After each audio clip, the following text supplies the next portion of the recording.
आज के एपिसोड में हम धृतराष्ट्र की जो मनस्थिति है उसके बारे में चर्चा करेंगे।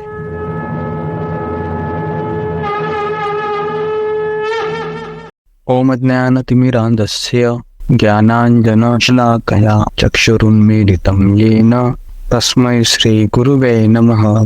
तो आज हम गीता के पहले अध्याय के ऊपर चर्चा करेंगे, जो भगवद गीता में धृतराष्ट्र ने कहा है, धर्म क्षेत्रे कुरुक्षेत्रे समवेता युत्सवः मामका पांडवाश्चैव किम कुर्वत संजय। इस पहले प्रश्न में धृतराष्ट्र का जो मनस्थिति है ये हमें समझ में आती है। तो ये प्रश्न धृतराष्ट्र ने क्यों पूछा संजय से, तो इसके 4 कारण हैं। तो आज हम वो 4 कारण देखेंगे। सबसे पहले हमको ये समझना है कि धृतराष्ट्र स्वयं के पुत्रों के प्रति पक्षपाती था और उसने अपने भतीजे पांडवों को अपने आप से अलग कर दिया था। हालांकि दोनों ये एक ही वंश के थे, यद्यपि वो स्वयं कह चुका था कि वे युद्ध के लिए एकत्रित हुए थे, फिर भी उसने संजय से पूछा उन्होंने क्या किया। तो इस प्रश्न के पीछे हमारे जो आचार्य है उन आचार्यों ने बताया है कि धृतराष्ट्र ऐसा सवाल संजय से क्यों पूछता है। हालांकि इस प्रश्न में कोई तथ्य नहीं था,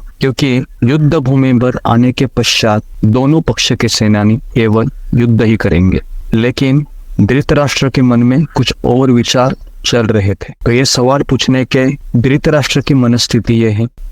पहला कारण ही उसकी इच्छा थी कि मेरे ही पुत्रों को हस्तिनापुर का राज्य मिले, ये उसकी इच्छा थी, ये पहला कारण था। दूसरा कारण यह था कि उसके मन में शंका थी, यह शंका थी कि शायद मेरे पुत्र विजयी नहीं हो सकते। ये शंका इसलिए थी क्योंकि धर्म के जो स्वामी है भगवान श्री कृष्ण वह पांडवों के पक्ष में थे। तीसरा कारण ये था कि वो भयभीत था, क्योंकि ये युद्ध होने जो जा रहा था ये धर्म क्षेत्र कुरुक्षेत्र में होने जा रहा था, और कुरुक्षेत्र के प्रभाव से धृतराष्ट्र को ऐसा लग रहा था कि शायद उसके प्रभाव से मेरे जो पुत्र है दुर्योधन ये पांडवों से समझौता न कर बैठे। अगर वो समझौता करते थे तो फिर पांडव विजयी होने की निश्चित थी। और चौथा कारण था आशा।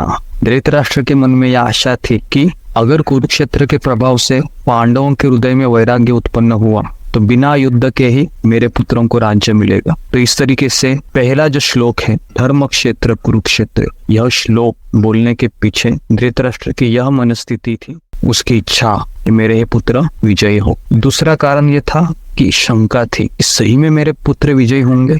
तीसरा था कि भय था कि शायद मेरे पुत्र समझौता तो न कर बैठे। और चौथा कारण था आशा कि शायद पांडव लोग समझौता कर बैठे। तो इस तरीके से यह धृतराष्ट्र की मनस्थिति थी। तो यहाँ पर हम रुकते हैं। आपका बहुत बहुत धन्यवाद। हरे कृष्ण। श्रील प्रभुपाद की जय।